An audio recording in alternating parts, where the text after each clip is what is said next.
This is the best retro handheld of the year for everyone. This is a Retroid Pocket 5. It is a Android-based handheld, and I did a video on it on my TikTok, but I'm going to be doing a long video here. This is just a first impressions, but so far I am very much liking this device. This is me opening it up out of the case after I unboxed it. I kind of lost the unboxing footage, so on the back we have a nice texture for the grip. Good ventilation, very good. Typically with these devices you don't see great ventilation, so very happy to see that. And analog triggers. On the front, we can hear these buttons are very clicky, so they're not mushy at all. They're very satisfactory, very snappy joysticks, good shoulder buttons, and we have a power button that also feels pretty good, pretty responsive with our volume up and volume down button. And the display looks pretty good. There's something special about this display that this camera cannot catch though, and that is the display is AMOLED, 5.5-inch AMOLED. So let's get into some gaming. This is, I think, Pokemon Emerald. I forgot which one it is, but it looks beautiful. So let me go over the specs real quick. This is rocking the Snapdragon 865, which is an older phone kind of flagship, I would say, I guess. Chipset with 8 gigs of RAM, so pretty impressive power there for a device that's only $200 or in sub 300 range after shipping and taxes or whatever. It depends where you are, but this device is really good and really affordable, which is one of the major reasons why I say it's for everyone. The case and their accessories are also very cheap and very affordable, so I really recommend these. But as you guys can see, this gameplay is beautiful and the screen gets really bright and really dark when it needs to. This is running PS2 emulation right here. I'm not going to pretty much show you just yet what I'm using because I'm still figuring out my preferred configuration. This is my first kind of emulator handheld, so I've been doing a lot of research. So far I'm using Emulation Station, but I might be using different ones soon. Just going to kind of go through which ones I like. This is God of War 2, by the way, so if you guys didn't know the game, but I'm pretty sure everybody does. It looks great. The frames per second is great. I'm having no issues, and this is just a cutscene where typically you see devices like these kind of give out more often than not. So as we can see, this cutscene is going really well. Let's pop up some more facts about this. It is one of the more powerful ones. Its major competitor, I feel, is the Neo Pocket Micro, which I feel is just way undervalued. This blew it out of the water, and this was kind of the decision for me, whether I was going to get a Pocket Micro or I was going to get a Retroid 5, Pocket 5. So this was kind of the deciding thing for me. The AMOLED display and the really nice sticks. I'm not gonna lie, I like the RGB sticks, so that's just a personal preference, but this is running beautifully as we can see here.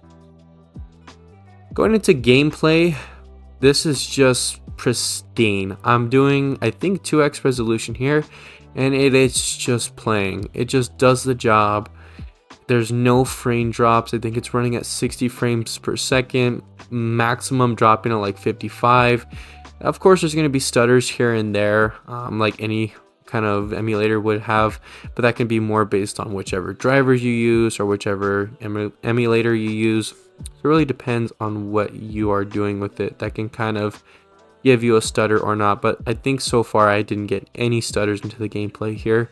So let's watch it a little bit. Getting into this boss fight, I kind of figured it was going to be a little bit tougher for the game to run, but I actually didn't find it pretty much dropping at all. I didn't see any consistent dips or performance impacts, and this was pretty big for me because it kind of showed me the power of this device.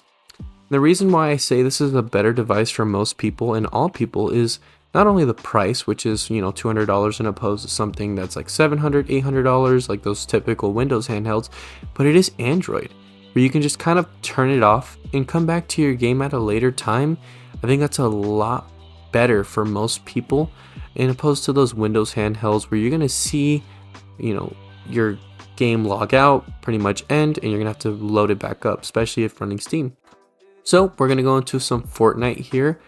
As you guys can see, you can control the joystick light while this is loading, and then you can also map the colors on them. I think that was a really cool feature. It was one of my favorite features when buying this device. So Now that we're loaded in, let's go ahead and get into some gameplay. I will say I'm getting 30 FPS in the lobby, but once we get into some actual gameplay, we're going to see a much better frames per second, around 60 locked, which is much more impressive at the highest resolution settings. So I'm very pleased with that.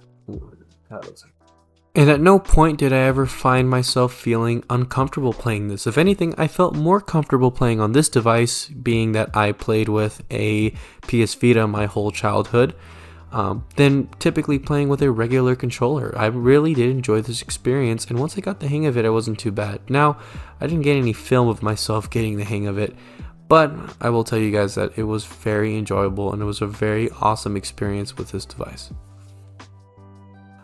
I know I keep saying this over and over again, but this display is just amazing to play on. The camera does it no justice, so if you guys are worried that maybe the camera doesn't see this display too well, don't worry, it looks way better in person.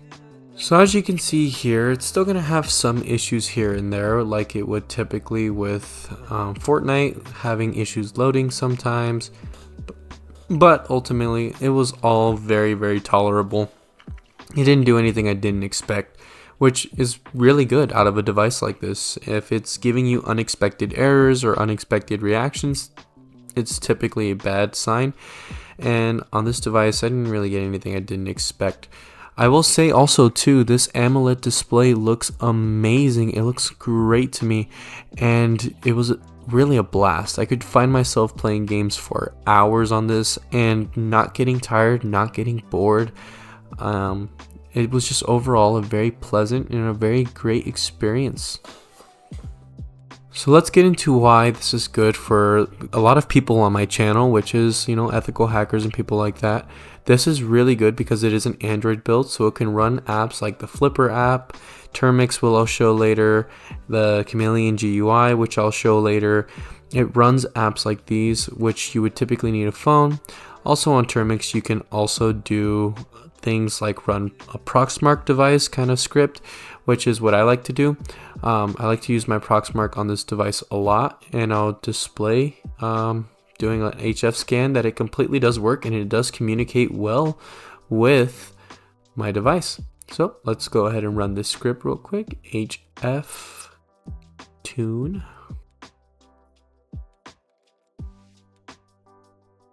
As you guys can see right here, about to run the script. Also, I will warn you, this is like a smudge fest on this screen. It does smudge easily, so you're probably gonna want to get a screen protector or just anticipate it. So let's pull out the Proxmark right here. I can't put it all into the screen at once, and we'll take my card right here and we're gonna go ahead and put it here, and you'll see the voltage drop, which means it is working. So the voltage is dropping.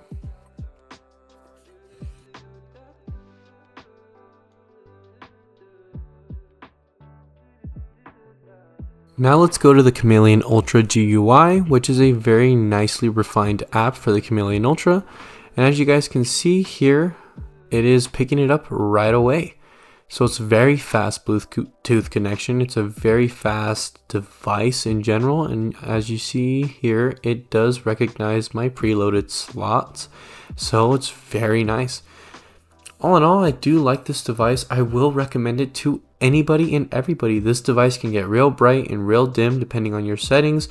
It has complete mappable and control over it. You can control the fan, turn it on, turn it off, put it in sport, which will crank it up, or leave it in smart. You can control pretty much everything, performance too, which is really big. I find that does help a lot for most cases. You can control the controller style, whether it be Xbox or retro or even off. You can control all of these settings, which I find auto rotate being off is huge, and force landscape, which a lot of devices don't have. It's very useful to have this. All in all though, this device is great. I'm going to be doing a lot more videos on it, a lot more to come with it. And if there's anything you guys want to see, like how to set up the device, let me know. Per usual, guys, every single video is sponsored by me and me alone and my wallet, so I really would appreciate a subscribe. And if you guys are interested, check out my links below. I have stuff that I sell, but there's also all sorts of different things like my TikTok page and all those, so go follow. But most of all, if you guys could leave a like and subscribe and comment down below anything you guys want to see, I'd greatly appreciate it. Have a great day.